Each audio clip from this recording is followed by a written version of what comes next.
Good morning बच्चों, very good morning. आज हम लोग जो चैप्टर पढ़ेंगे उसका नाम है फाइनेंशियल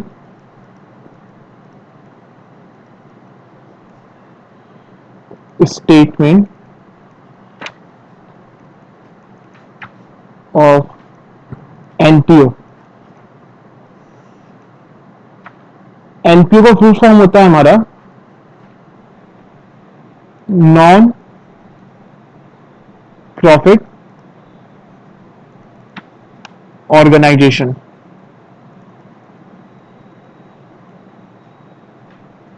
ठीक है, तो आपको यहां पे दो चीजें दिख रही हैं। एक तो ये फाइनेंशियल स्टेटमेंट, दूसरा ये एनपीओ। ठीक है, तो सबसे पहले हम एनपीओ के बारे में डिस्कस करेंगे। ये पार्ट फाइनेंशियल स्टेटमेंट वाला बात करेंगे, पहले हम एनपीओ की बात करते हैं। ठीक है, अब ये एनपीओ क्या होती है? यहां पे आपको दिख रहा है नॉन प्रॉफिट ऑर्गेनाइजेशन। कहने का मतलब ये है, ये ऐसी संस्थाएं हैं जो कि प्रॉफिट अर्निंग के लिए काम नहीं करती। ठीक है, जिनके मोटिव में ही प्रॉफिट नहीं रहता। ठीक है, इनका मेन काम क्या होता है? Social work. ठीक है, जिससे कि सोसाइटी को कोई भी फायदा हो। ठीक है, इनको भले कोई फायदा हो ना हो, लेकिन सोसाइटी को फायदा होना चाहिए इससे। ठीक है, तो हम ये कह सकते हैं organization that are set up as a charitable institution. ठीक है, वर्क फॉर इट्स मेंबर और society without any motive of profit. ठीक है, कहने का मतलब ये है कि ये बनती तो है, लेकिन ये कभी भी अपनी प्रॉफिट मोटिव के लिए कार्य नहीं करेंगी। ये हमेशा दूसरों की प्रॉफिट मोटिव के लिए कार्य करेगी। ठीक है, इनका बेसिक एम होता है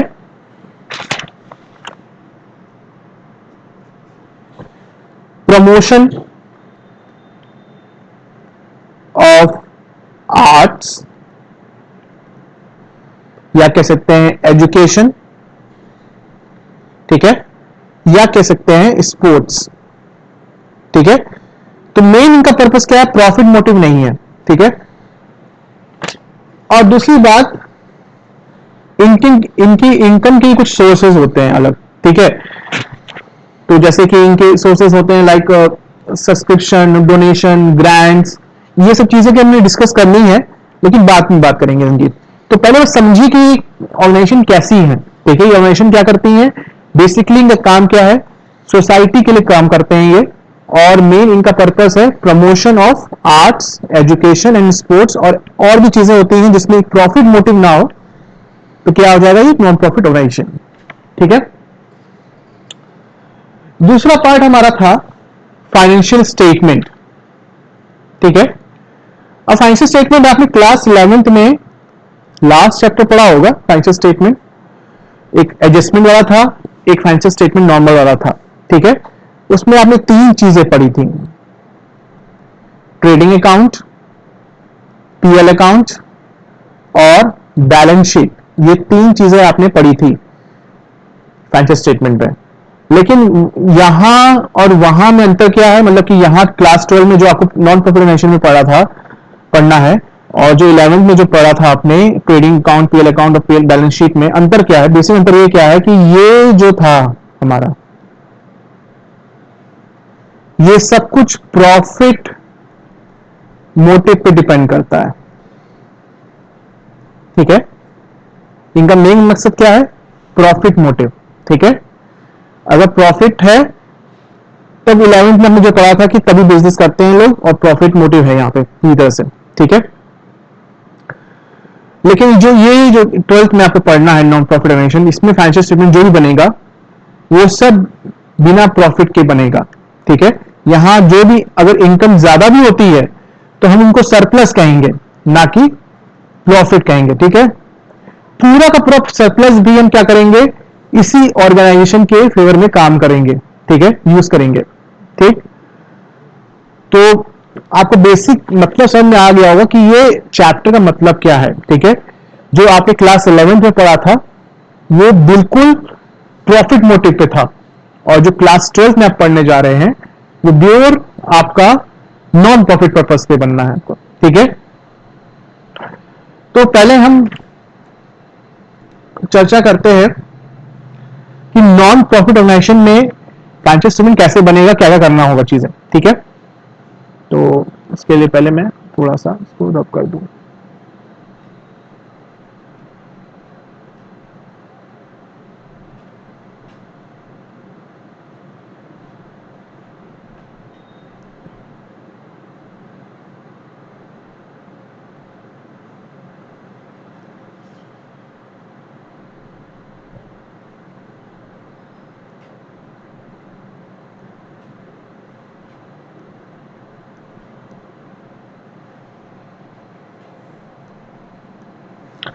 देखिए ये तीन पार्ट है इसके।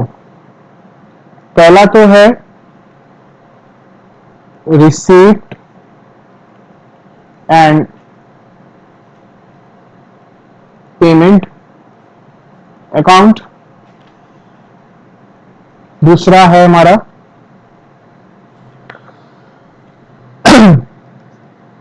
सॉरी ओहो इनकम एंड एक्सपेंडिचर अकाउंट, और तीसरा है हमारा बैलेंस शीट, ठीक है। यहां पे तीन चीजों की बातें हम करेंगे। रिसिप्ट तो जैसे वहां ट्रेडिंग पीएल और बैलेंस शीट की बात की थी, यहां पे हम receipt of payment, income expenditure और बैलेंस शीट की बातें करेंगे। देखिए हमें अभी समझना है कि यहाँ पे कौन कौन से आइटम जाते हैं, यहाँ पे कौन कौन से आइटम जाते हैं, बैलेंस शीट में कौन कौन से आइटम जाते हैं, इस सब के बारे में चर्चा हमें करनी है, ठीक है। फिलहाल हमें आगे करनी है, ठीक। तो अब ध्यान ये देना है कि आपको तीन चीजें बनानी है यहाँ पे, रिसिप्ट ऑफ पेमेंट, ठीक है, इनकम एक्सपेंडिचर और बैलेंस शीट।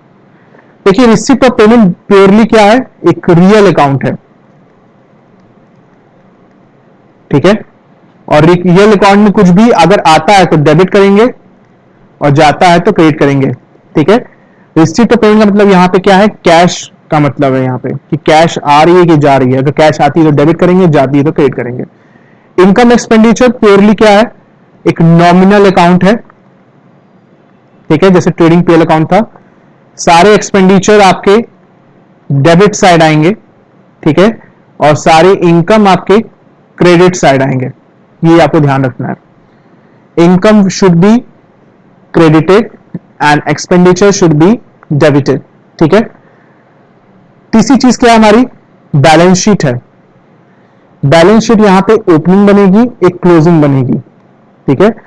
क्लास 11th में आपने केवल एक ही बैलेंस शीट सीखी थी, क्लोजिंग। यहां पे आपको ओपनिंग भी बनानी पड़ेगी। वो क्यों बनानी पड़ेगी वो हम आगे डिस्कस करेंगे, ठीक है। तो ये चीजें आपको बनानी है।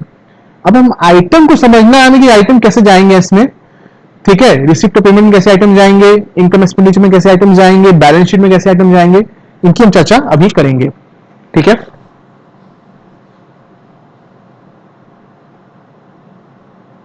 Just a minute.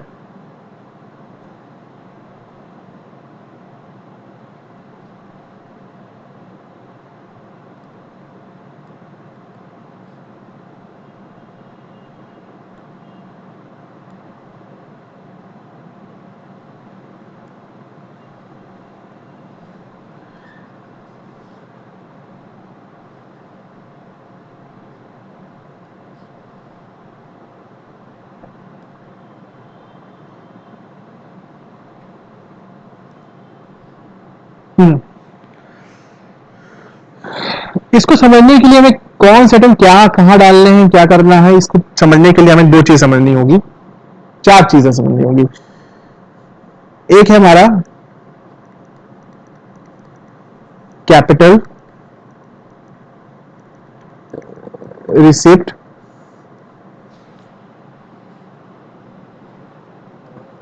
दूसरा हमारा है एक्सपेंडिचर, कैपिटल एक्सपेंडिचर, ठीक है। दो चीजें भी हैं यहां पे, अभी दो चीजें और बताएंगे। कैपिटल रिसिप्ट क्या होती है? कैपिटल रिसिप्ट वो रिसिप्ट है, मतलब वो पैसा रिसीव कर रहे हैं आप जो इंसिडेंटल होता है। इंसिडेंटल का कहना मतलब यहां पे ये है कि हमेशा ये रेगुलर आपको नहीं मिलेगा, ठीक है, कि रेगुलर आपको मिल रहा है पैसा, रेगुलर पैसा नहीं मिलेगा, ये सब इंसिडेंटल होता है, ठीक है, कभी कभार मिलेगा। जस्ट लाइक अगर आपने मान लीजिए कोई एसेट को सेल किया है, ठीक है, अगर आपने कोई एसेट को सेल किया है तो जो भी रिसिप्ट हो रहा है वो इंसिडेंटल है, कि आप हमेशा एसेट्स को नहीं बेच रहे होते हैं, ठीक है। कोई फिक्स एसेट्स को अगर आपने बेचा है, मान लीजिए आपके पास कोई लैंड थी, ठीक है, उसको आपने सेल आउट कर दिया, ठीक, क्या हमेशा आप जमीन को बेच रहे हैं? ठीक है, आपको जमींदार तो है नहीं, ठीक है, या फिर आप कोई प्रॉपर्टी डीलर तो है नहीं कि आपका यही काम ही है, ठीक है। तो उन केसेस में क्या है, ये कैपिटल रिसीप्ट हो जाती है। उसी तरह बैंक से आपने लोन मिला, आपको बैंक से अगर लोन मिल रहा है आपको, तो ये भी क्या है, ये भी कैपिटल रिसिप्ट है, क्योंकि ये सब इंसिडेंटल है, ये रेगुलर नहीं होते हैं।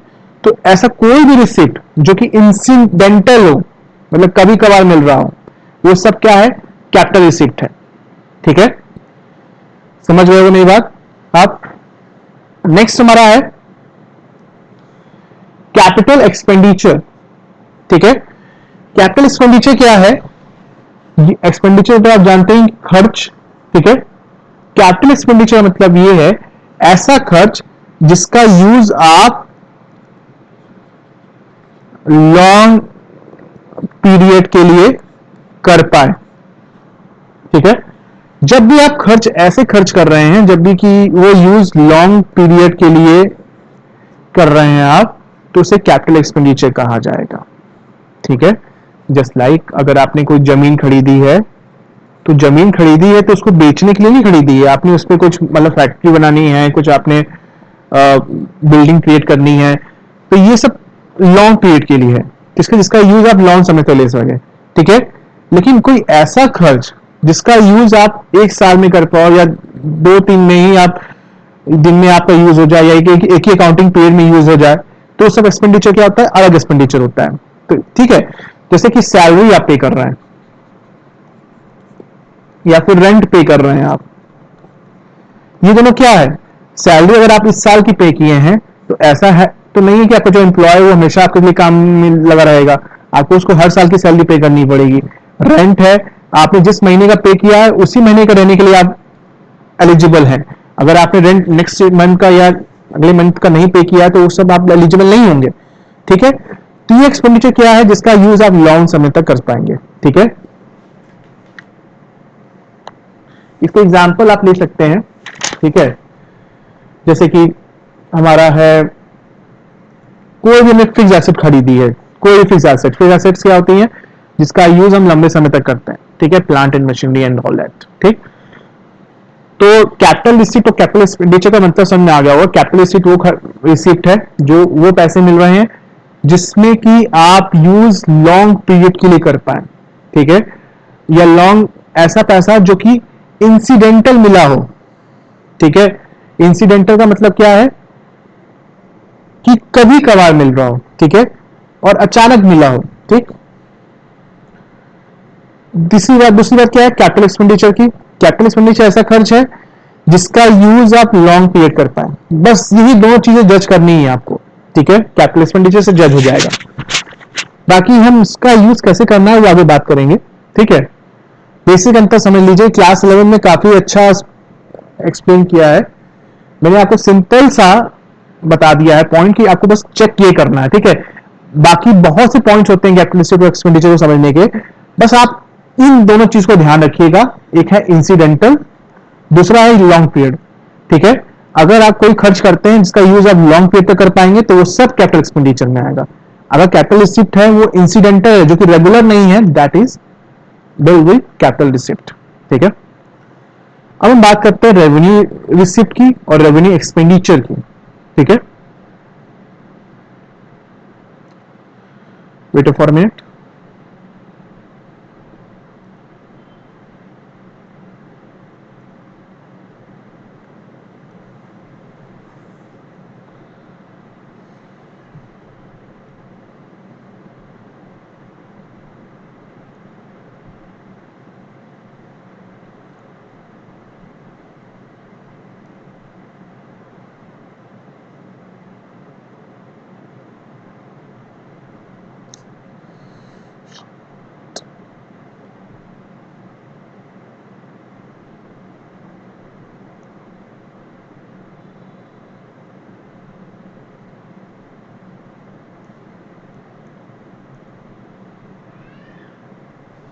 चलिए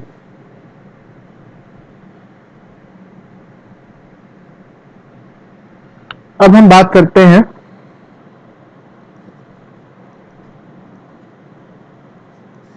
रेवेन्यू रिसिप्ट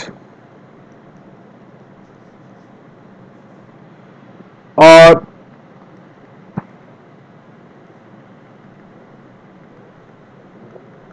रेवेन्यू एक्सपेंडिचर। ठीक है, रेवेन्यू रिसिप्ट का मतलब क्या है? वो रिसिप्ट जो आपको रेगुलर मिल रहा हो, रेगुलर मतलब जल्दी जल्दी मिल रहा हो, रेगुलर मिल रहा हो। ठीक है, रेवेन्यू एक्सपेंडिचर क्या है? जो भी खर्च आप किए तो, लेकिन इसका यूज आप लंबे समय तक नहीं ले पाएंगे। जैसे कि आपने रेंट पे किया है,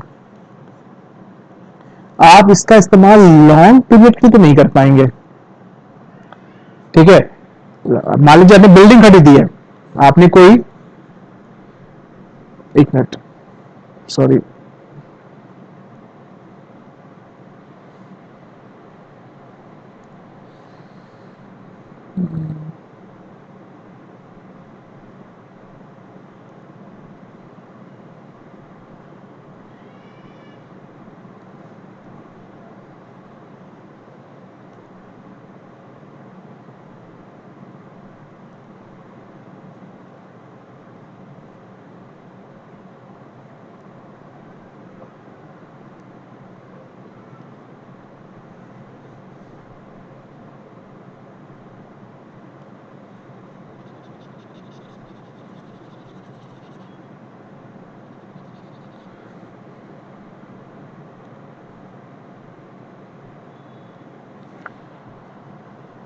मान लीजिए आपने कोई बिल्डिंग खरीदी है। ठीक है, बिल्डिंग खरीदी है और रेंट पे किया है, दोनों में अंतर है। बिल्डिंग आपने एक बार खरीद ली, उसका आप यूज लॉन्ग पीरियड के लिए कर सकते हैं। ठीक है, लेकिन अगर आपने रेंट पे किया है तो इसका यूज केवल शॉर्ट टर्म के लिए हो सकता है। ठीक है, मतलब कि कहने का मतलब ये है कि एक महीना, अगर आप एक महीने का भरे रेंट, तो एक महीने का यूज हो पाएगा। ठीक है, 2 महीने का 2 महीने का हो जाएगा, 3 महीने 3 महीने, 4 महीने 5 महीने 6 महीने, जितना चाहे उतना महीने का होगा। लेकिन जिस महीने आपने रोक दिया रेंट, उस समय आप एलिजिबल नहीं होंगे उस घर में रहने के लिए। लेकिन अगर आपने बिल्डिंग खरीद ली है तो वो आपकी प्रॉपर्टी, खुद की प्रॉपर्टी हो जाएगी और ये आपका यूज लंबे समय तक होगा। ठीक है, कोई भी इसको हटा नहीं सकता। ठीक है, चलिए, तो ये है रेवेन्यू एक्सपेंडिचर। ठीक है, रेंट, और ये क्या था? Capital expenditure. तो ऐसे खर्च जो लॉन्ग पीरियड के लिए आपके लिए इस्तेमाल हो सके, वो सब कैपिटल एक्सपेंडिचर है। वो खर्च जो खाली शॉर्ट टर्म के लिए है या अकाउंटिंग पीरियड के लिए है, तो वो सब क्या है? रेवेन्यू है। ठीक है, रेवेन्यू रिसिप्ट क्या है? वो सारी पैसे जो अभी आपको मिले हैं, वो सब हर महीने मिल रहे हो या समय समय मिलते रहे हैं, वो सब क्या है? रेवेन्यू रिसिप्ट है। ठीक, तो आपको मेरे ख्याल से समझ में आ गया होगा कि बेसिक चीज है। हम ज्यादा डीपली नहीं बता रहे हैं आपको कैपिटल रिसिप्ट क्या है कि कैपिटल एक्सपेंडिचर क्या है। बस ये बातें, छोटी छोटी बातें का ध्यान रखिएगा, ये फर्क करने में आपको आसानी होगी कि कैपिटल एक्सपेंडिचर में जो भी आप खर्च कर रहे हैं उसका यूज लॉन्ग पीरियड तक कर सकते हैं, रेवेन्यू एक्सपेंडिचर में आप खर्च तो कर रहे हैं, जिसका इस्तेमाल आप लॉन्ग पीरियड के लिए तो नहीं कर सकते, शॉर्ट पीरियड के लिए मिलेगा आपको फायदा। रेवेन्यू रिसिप्ट क्या है? वो रिसिप्ट है जो रेगुलर मिल रही है आपको, ठीक है। ऐसा नहीं है कि इंसिडेंटल मिल रही है, ठीक है। लेकिन अगर आप कैपिटल रिसिप्ट में आएंगे तो ये हमेशा रेगुलर आपको मिलता रहेगा, ठीक है। चलिए आगे बढ़ते हैं।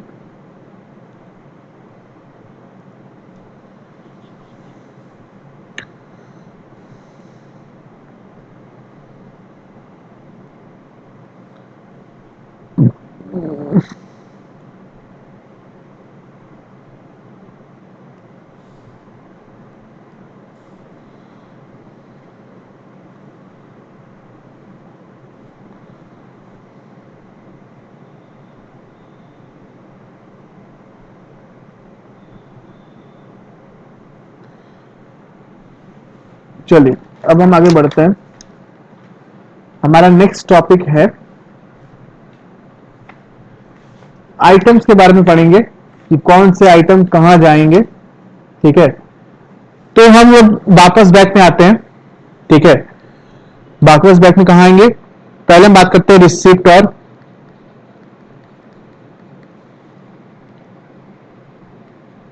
एंड पेमेंट की बातें करेंगे।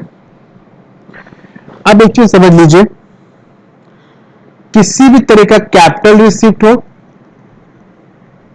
किसी तरह का भी रेवेन्यू रिसिप्ट हो, किसी तरह का भी रेवेन्यू एक्सपेंडिचर हो, या किसी तरह का भी कैपिटल एक्सपेंडिचर हो, ये सब रिसिप्ट और पेमेंट में जा सकता है, कोई दिक्कत नहीं है। ये सारी चीजें, सारे के सारे आइटम्स, चाहे तो कैपिटल रिसिप्ट हो चाहे तो रेवेन्यू रिसिप्ट हो, वो कौन से आइटम्स है वो बाद में बात करेंगे।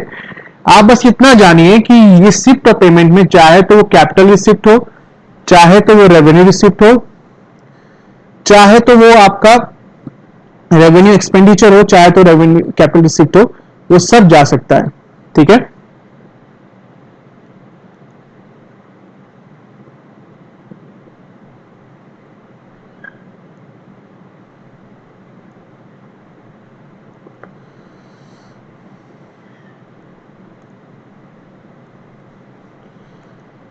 अब हम बात करते हैं इनकम एंड एक्सपेंडिचर की। अब ध्यान आपको यह रखना है कि इनकम एक्सपेंडिचर में केवल रेवेन्यू एक्सपेंडिचर जाएगा या फिर रेवेन्यू इनकम जाएगी। कभी भी रेवेन्यू कैपिटल रिसिप्ट कह लीजिए या फिर कैपिटल रिसिप्ट कह लीजिए या फिर कैपिटल एक्सपेंडिचर कह लीजिए, ये दोनों चीज इसमें नहीं जाएगी किसी भी हाल में।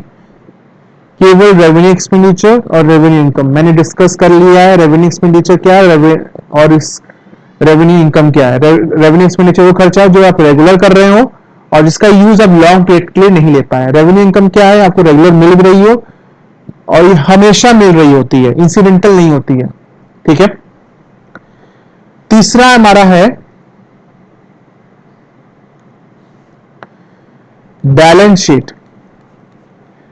जनरली बैलेंस शीट में केवल कैपिटल रिसिप्ट जाती है और कैपिटल एक्सपेंडिचर जाता है।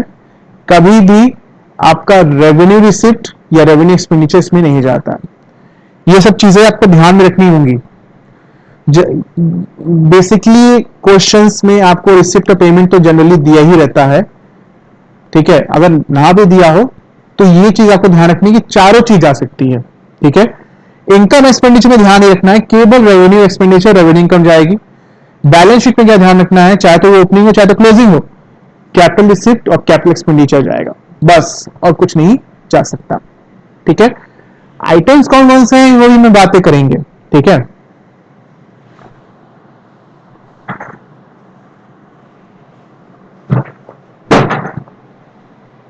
ठीक, चलिए अब हम लोग आइटम्स के बारे में बात करते हैं। कि कौन कौन से आइटम्स जाते हैं। ठीक है, अब आइटम के बारे में पढ़ते हैं।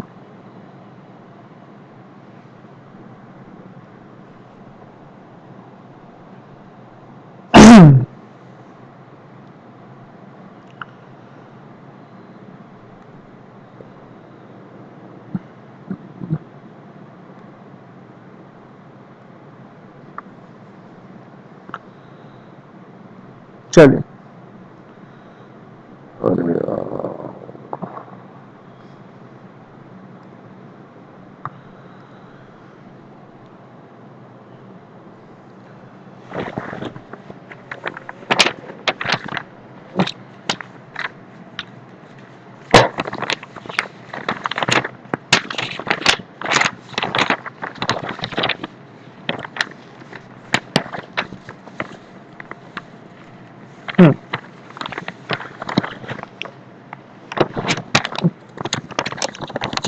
चलिए, पहला जो आइटम है, देखिए मेन सोर्स ऑफ इनकम के बारे में पहले पढ़ते हैं कि एनपीओ की जो मेन सोर्स ऑफ इनकम क्या होती है। ठीक है, मैं थोड़ा कलर चेंज कर लूं।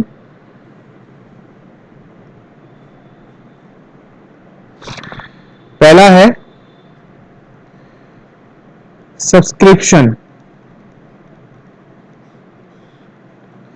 ऐसी ऑर्गेनाइजेशन जो नॉन प्रॉफिट ऑर्गेनाइजेशन होती हैं, उनकी जो मेन सोर्स ऑफ इनकम होती है वो क्या होती है? सब्सक्रिप्शन होती है। ठीक है, मतलब किसी भी ऐसे ऑर्गेनाइजेशन का आपको अगर मेंबर बनना है, ठीक है, तो आपको सब्सक्रिप्शन देनी पड़ेगी। ठीक है, सब्सक्रिप्शन की खास बात क्या है कि ये क्या है? रेवेन्यू रिसिप्ट है।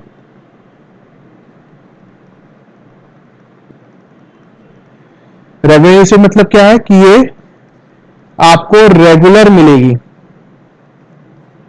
ठीक है, और इसका मतलब इस साल मिली तो नेक्स्ट ईयर भी मेंबर्स को देने होंगे। ऐसा नहीं कि मेंबर एक बार देके चुपचाप बैठ गया, हर महीने उसको देने पड़ेंगे, या हर मंथली जैसा भी हो, क्वार्टरली भी हो सकता है, एनुअली भी हो सकता है। तो मेंबर्स पे डिपेंड करता है वो कैसा वो बनवाए हो अपना। ठीक है, तो उनको हमेशा पे करना होगा। तो आपको क्या ध्यान रखना है? हमने डिस्कस किया कि रेवेन्यू रिसिप्ट है। ये रेवेन्यू रिसिप्ट है तो मतलब ये कहां जाएगी? या तो रिसिप्ट पेमेंट पे जाएगी, जनरली क्वेश्चन में रिसिप्ट पेमेंट दिया रहता है। ठीक है, या फिर इनकम एक्सपेंडिचर में जाएगी। तो जनरली ये कहां जाती है? इनकम एंड एक्सपेंडिचर में जाती है। इनकम एक्सपेंडिचर अकाउंट में जाएगी। किधर साइड?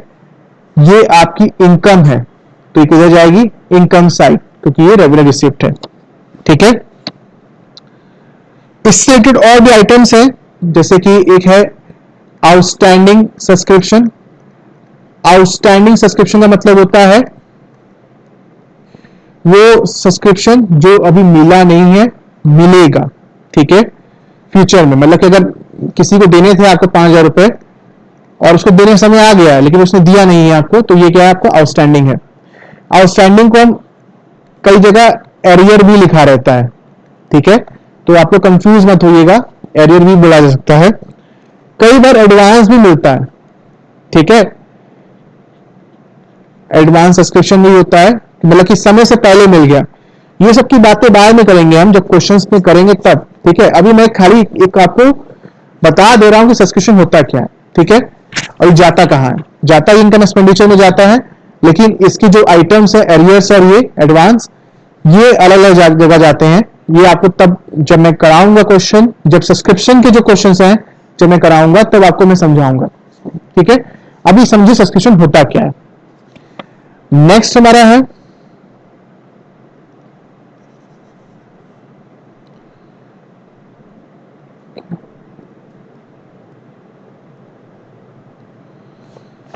हमारा है डोनेशन। देखिए ध्यान रखिएगा, ऐसी संस्थाएं डोनेशन से ही चलती हैं। ठीक है, तो डोनेशन यहां पे आपको बताना ये है मुझे कि डोनेशन दो तरीके का होता है। एक होता है जनरल डोनेशन, दूसरा होता है स्पेसिफिक डोनेशन। स्पेसिफिक डोनेशन क्या है कि जैसे कि किसी पर्पस के लिए मिला हो, स्पेसिफिक पर्पस के लिए, मतलब कि किसी कार्य के लिए मिला हो। ठीक है, और जनरल फंड दिया है कि मतलब आपको दे दिया है, आपकी मर्जी जो चाहे वो करिए, ठीक है। तो जनरल डोनेशन का मतलब क्या है कि भाई किसी भी कार में आप यूज कर सकते हैं। स्पेसिफिक डोनेशन क्या है कि ये एक पर्पस के लिए मिला है, जैसे स्विमिंग पूल बनाने के लिए मिला हो, चाहे स्टेडियम बनाने के लिए मिला हो, बस मिला है, इसी पर्पस के लिए मिला है, बस इस पे ध्यान रखना है आपको।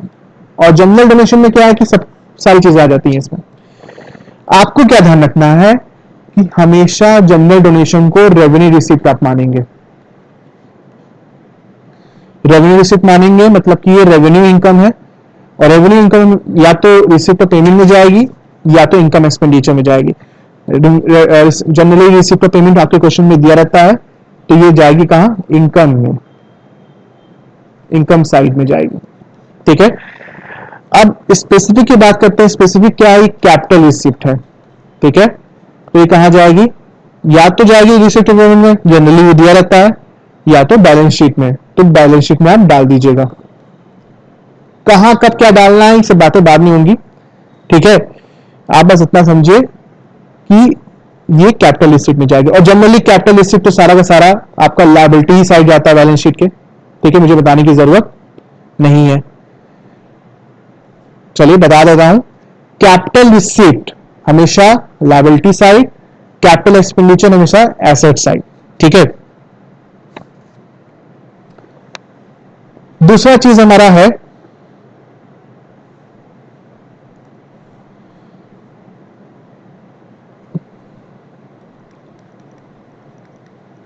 Entrance fee. देखिए जनरली एंट्रेंस फी एक रेवेन्यू रिसिप्ट होता है, ठीक है। एंट्रेंस फी कई बार एडमिशन फीस भी कहा जाता है, तो इसको जनरली आप इनकम साइड ही डालते हैं।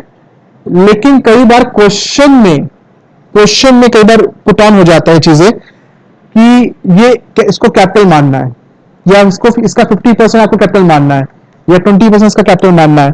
तो क्वेश्चन पे डिपेंड करेगा। क्वेश्चन अगर नहीं बोला है तो आप उसको पूरा का पूरा रेवेन्यू से डाल दीजिएगा, इनकम एक्सपेंडिचर इनकम साइड डाल दीजिएगा। लेकिन क्वेश्चन अगर बोल दिया है तो जितना बोला है उतना आप उसके हिसाब से आप करेंगे चीजें, ठीक है। वो बात की बातें हैं। तो याद आपको क्या रखना है कि इंटरेस्ट भी होता तो रेवेन्यू रिसिप्ट है, लेकिन अगर क्वेश्चन कभी कह दिया कैपिटल रिसिप्ट है तो कैपिटल रिसिप्ट मानेंगे, ठीक है। तीसरी चीज है हमारी लाइफ मेंबरशिप फी, ठीक है। मुझे मैं थोड़ा ड्रॉप कर दूं,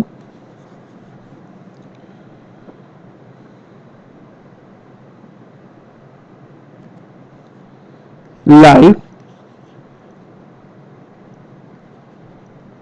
membership fee. Life membership fee जो होती है ये एक कैपिटल रिसिप्ट होती है, ठीक है। एक बार देके जो मेंबर होता है वो मुक्त हो जाता है, ठीक है। तो लाइफ मेंबरशिप कैपिटल रिसिप्ट है, तो इसको कहां डालेंगे आप, बैलेंस शीट में डालेंगे, लायबिलिटी साइड, ठीक है। उसी तरह एक होता है लिगेसी। लिगेसी का मतलब क्या है कि जैसे कई लोग होते हैं, क्या है कि भाई इनके आगे पीछे कोई नहीं होता है, ठीक है, न शादी उन्होंने की होती है, इनके बच्चे होते हैं, तो क्या करते हैं कि अपनी की सारी प्रॉपर्टी किसी ना किसी ऐसे एनपीओ को ये डोनेट कर देते हैं, तो उसे कहा जाता है लिगेसी, ठीक है। देखिए जनरली लिगेसी को स्पेसिफिक माना जाता है और उसको कैपिटल रिसिप्ट मान के उसको लायबिलिटी साइड डाल दिया जाता है। लेकिन नया चेंज आया है, ठीक है, एज पर न्यू चेंज, अगर कई बार रेवेन्यू भी मान सकते हैं, क्वेश्चन पे डिपेंड करता है। लेकिन जनरली आपको क्या मानना है, उसको कैपिटल रिसिप्ट ही मानना है। क्वेश्चन पे डिपेंड करेगा कि उसको रेवेन्यू मानना है कि नहीं मानना है, ठीक है।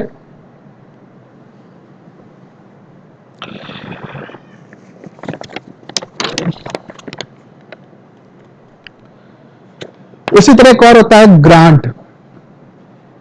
ग्रांट क्या होता है कि भाई कई बार गवर्नमेंट आपको ग्रांट्स देती है, भाई आपने कोई अच्छा कार्य किया है तो गवर्नमेंट आपको ग्रांट्स देती है,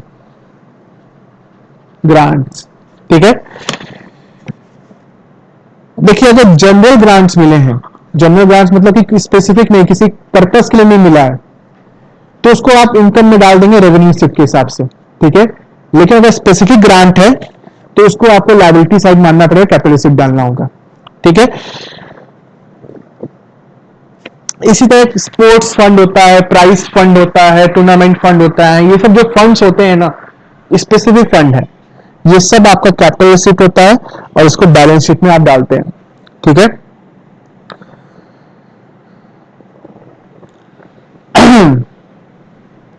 तो जितनी मैंने बातें की, ये कुछ आइटम्स की मैंने बातें की कि सबको कहां कहां डालना है, क्या डालना है।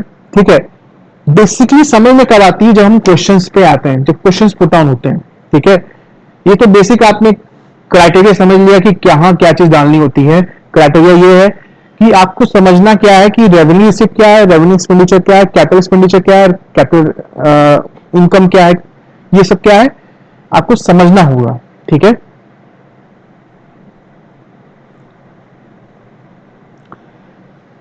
तो इस वीडियो में तो आपको इतना ही मैं डिस्कस करूंगा। ठीक है, नेक्स्ट वीडियो में मैं आगे और डिस्कस करूंगा, क्वेश्चंस पे आऊंगा, तो उससे मैं और भी चीज आपको समझा दूंगा। ठीक है, यहां तक आपको बस ये चीज समझनी है कि कैपिटल रिसिप्ट क्या है, रेवेन्यू रिसिप्ट क्या है।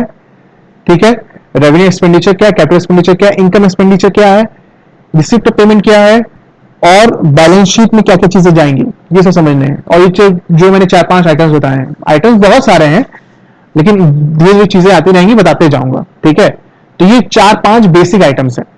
ठीक,